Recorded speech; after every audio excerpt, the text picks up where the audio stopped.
Llevo conmigo una espada que desde el cielo me fue regalada. Es tan cortante, es tan impresionante. He aprendido a usarla y ya no hay problema que enfrente me haga quien venga contra mí. De seguro se ha de ir. Yo la he usado en guerras y hasta en tormentas. Aleluya. Ella me ha abierto caminos, me llena de fe. Y ahora canto victoria porque hablo lenguaje de fe. Y ahora siento su gloria cada vez que declaro el poder. Los muros se caen, las puertas cerradas se abren, porque he aprendido a hablar el lenguaje de fe. Amén, amén, gloria a Dios. Qué bueno que podamos hablar lenguaje de fe. Lenguaje de fe, que solamente la fe viene por el oír la palabra de Dios. Y eso es lo que vamos a hacer en esta tarde. Vamos a compartir una porción de la palabra de Dios, pero vamos a comenzar con oración. Padre amado, te doy gracias por esta oportunidad que me das una vez más de poder escuchar tu palabra. Sé que están oyendo, que están mirando, Señor, mis hermanos allí esperando recibir de ti una palabra. Y solamente tú es el que tiene palabra de consuelo, de ánimo, de esperanza, de fortaleza, Señor, en este día para ellos. La palabra del hombre no llena, la palabra del hombre no trae paz, la palabra del hombre no alcanza en estos momentos. Necesitamos tu palabra en todo tiempo, Señor. Nos aferremos a tu palabra, esperemos en tu palabra. Abre nuestra vida en esta tarde, amado Dios. Gracias te doy, Señor. En estos días, ya pensando que me iba a tocar traer una palabra, el Señor, bueno, había una palabra que andaba dando vuelta en mi cabeza. Yo le invito a abrir su Biblia en el libro de Hechos, capítulo 16 y Hechos, capítulo 27. Daba vuelta en mi cabeza una palabra de ser previsores y precavidos, ¿sí? Y meditaba en esto, ¿no? Y el Señor me hablaba a través del libro de Hechos, capítulo 16, ¿sí? Y después me habló con otra palabra que me dijo de esperanza, ¿no? Y me habló en Hechos 27, ¿sí?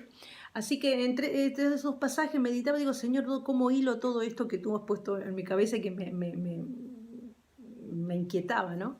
Pero damos gracias al Señor porque el Espíritu Santo que está en nosotros nos lleva a toda luz, ¿eh? Nos trae claridad al entendimiento para que podamos en este tiempo encontrar en la palabra, ¿sí? Eso que nosotros necesitamos, la salida, la fuerza, la esperanza, el sustento para este día.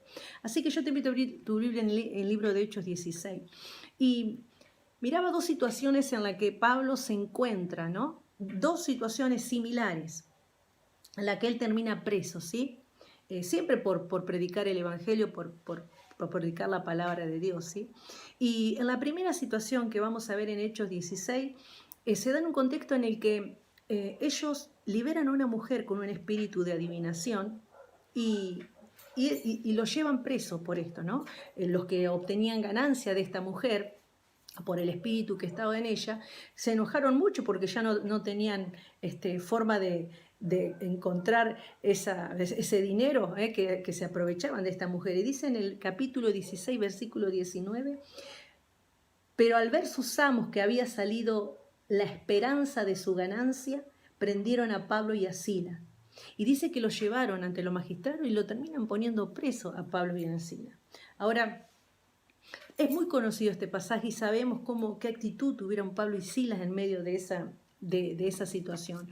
Lo vemos que dice la palabra, no puedo leer todo porque se me va el tiempo, pero dice la palabra que lo azotaron mucho, que rasgaron su vestido, es decir, habrán pasado vergüenza porque han quedado desnudos o semidesnudos delante de todos, ¿sí? Dice que lo azotaron mucho y lo llevaron a la cárcel, pero no a cualquier calabozo, sino al de más adentro, ese que era el último, el que nadie quería ir, el que era para los presos peores. Ese es el lugar a donde llevan a Pablo y a Sila, el más oscuro, donde no había luz. donde dice que hasta corrían las aguas de los desechos por ese lugar. Pero no solo esto, sino que habían puesto cepos en sus piernas, dice, en sus pies. Y el cepo era un elemento de tortura, ¿sí? Para los presos, los cuales tendían las piernas y le trababan las piernas con una especie de madera, ¿sí? Y las manos se le ataban con cadenas. Yo les voy a mostrar para que tengan usted una idea de cuál era la condición en la que se encontraba Pablo y Silas. ¿Sí?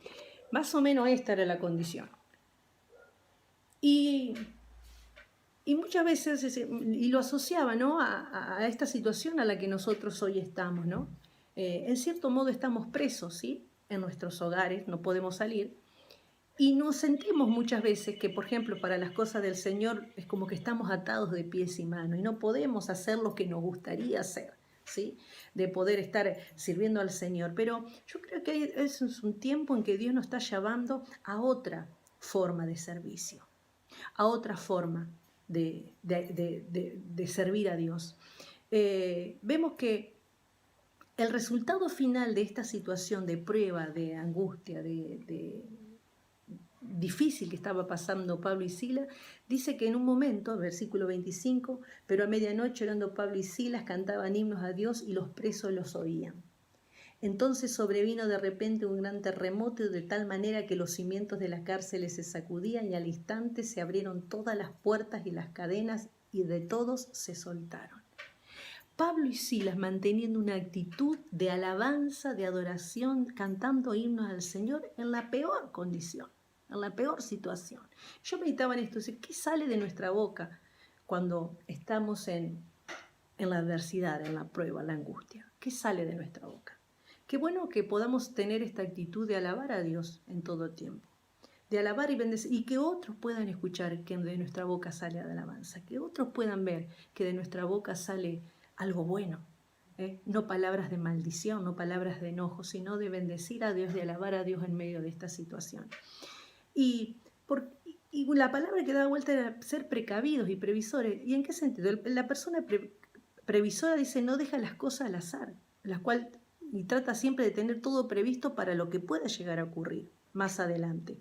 Y a la vez está tranquilo porque sabe que está todo en orden, como es previsor, ha ordenado todo de una manera que nada se va a salir de control. Y el precavido es el que piensa y prepara, ¿sí?, las cosas para ver qué va a necesitar después, ¿no?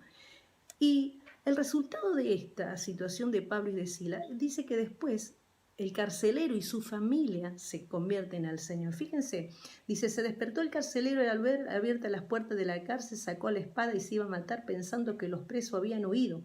Pero Pablo le gritó, no te hagas ningún mal, pues todos estamos aquí. Él entonces pidió una luz, se precipitó adentro y temblando se postró a los pies de Pablo y de Silas y los sacó y les dijo, señores, ¿qué debo hacer para ser salvo? Ellos dijeron, cree en el Señor Jesucristo y serás salvo tú y tu casa. Y le hablaron la palabra del Señor a él y a todos los que estaban en su casa. Y ahí está en qué tenemos que ser previsores. Como yo actúe ahora en el tiempo de la prueba, va a depender también de con qué autoridad voy a salir yo después a predicar, ¿sí? ¿Cómo actúa ahora en el tiempo de la prueba? ¿Cómo actúa ahora en el tiempo de la angustia? ¿Cómo actúa ahora en el tiempo de la dificultad? ¿Qué sale de mi boca? Porque miremos que a futuro, ¿qué es lo que quiere traer Dios? ¿Cuántas familias pueden ser salvas a través de mi testimonio? ¿Cuántas familias pueden ser salvas?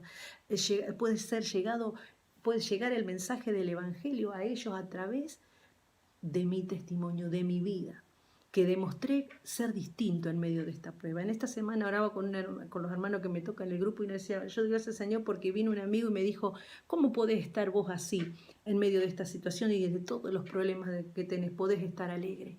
Ve, eso estamos dando testimonio, aunque estamos presos.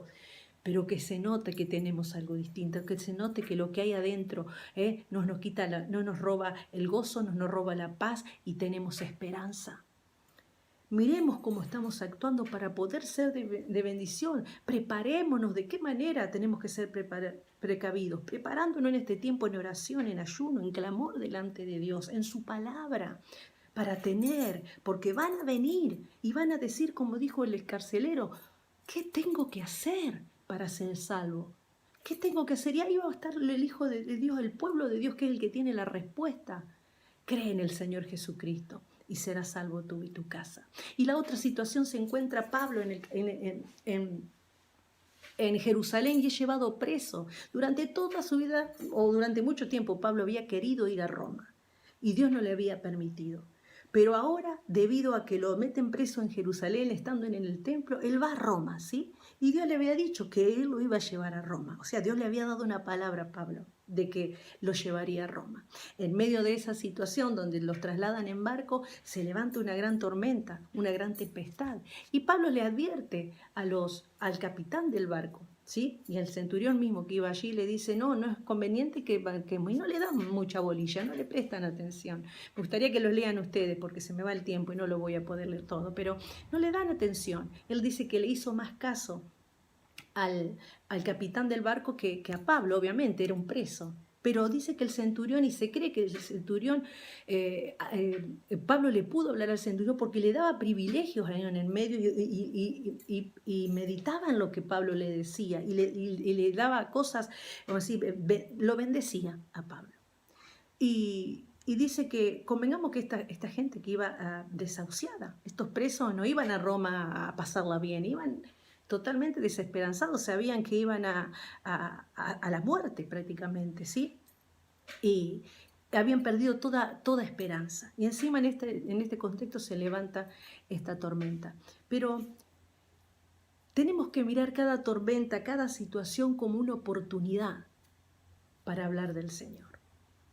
Cada situación, cada prueba que estemos pasando es la oportunidad para demostrar que somos hijos de Dios y que tenemos algo distinto. Aunque no nos dé bolilla, aunque muchas veces no nos prestan atención, como el caso del centurión, dice que prestaba más atención a lo que le decía el capitán. Y después se metieron en medio de una tormenta que prácticamente quedan a la deriva. Pero en el capítulo 27, versículo 18, dice, pero siendo combatidos por una furiosa tempestad, al siguiente día empezaron a deshacerse de la carga y al tercer día con nuestras propias manos arrojamos los aparejos de la nave.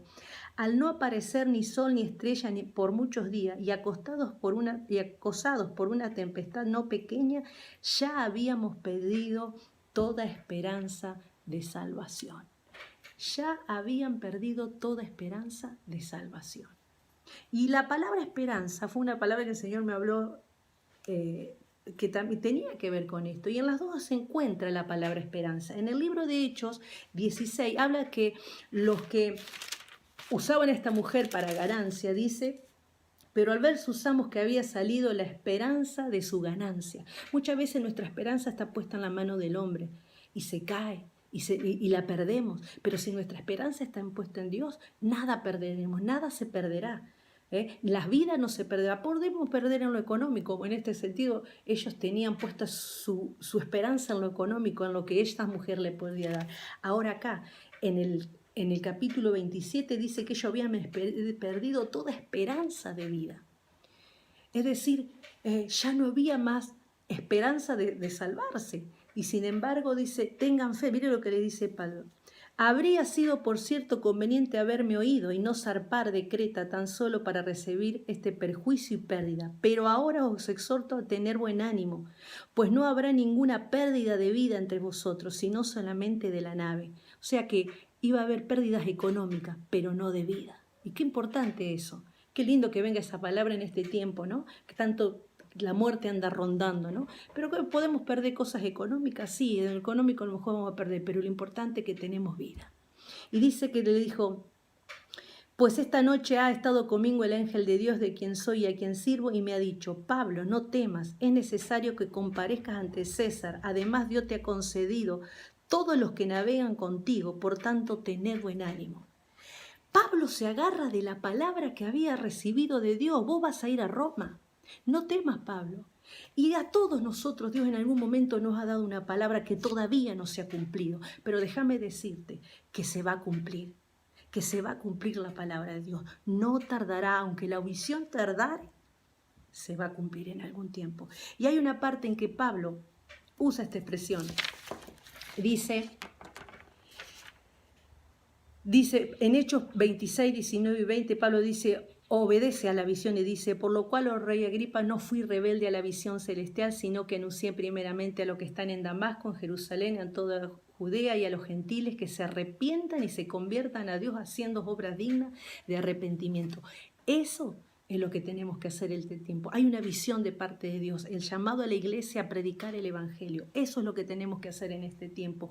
No resistamos a la visión, no ser rebelde a la visión de Dios en este tiempo. Tenemos que predicar desde donde estamos, con lo que tenemos, predicar el evangelio. En otro momento Pablo dijo, en la cual sufro penalidades hasta prisiones a modos de malhechor, mas la palabra de Dios no está presa. Podemos estar limitados de manos y pies, pero la palabra de Dios tiene que seguir corriendo. Pablo también dijo en Filipenses 1:12, hermanos, no quiero que sepan que lo que me ha pasado ha servido para que se conozca más la buena noticia de salvación. Todo tiene un propósito, todo tiene un motivo en nuestra vida. Damos gracias al Señor por este tiempo, que podamos declarar la palabra de Dios en todo tiempo. Dice en Habacuc, aunque la visión tardara por un tiempo, mas se apresura hacia el fin y no mentirá. Y aunque tardare, espéralo, porque sin duda vendrá y no tardará. La palabra que a Dios ha dado para su iglesia se va a cumplir. Todavía no se cumplió, estamos esperanzados, estamos confiando que a su tiempo se va a cumplir, porque Dios no miente ni se arrepiente. Así que debemos estar confiados en esa palabra. Dios no prometió que no había tempestades, pero sí prometió que Él nos iba a llevar a un puerto seguro. Todo a nuestro alrededor, lo que podemos ver y tocar, tiene una fecha de vencimiento. Todo puede llegar a caducar en cualquier momento, pero la palabra de Dios sigue viva para nosotros. Así que te animo en este tiempo. Medita en esta palabra, es hermoso lo que el Señor nos está diciendo, nos está dando seguridad, nos está dando esperanza de que se va a cumplir su palabra. A cada uno de nosotros el Señor nos ha dado palabra y esa palabra se va a cumplir porque Dios es verdadero. Que Dios te bendiga.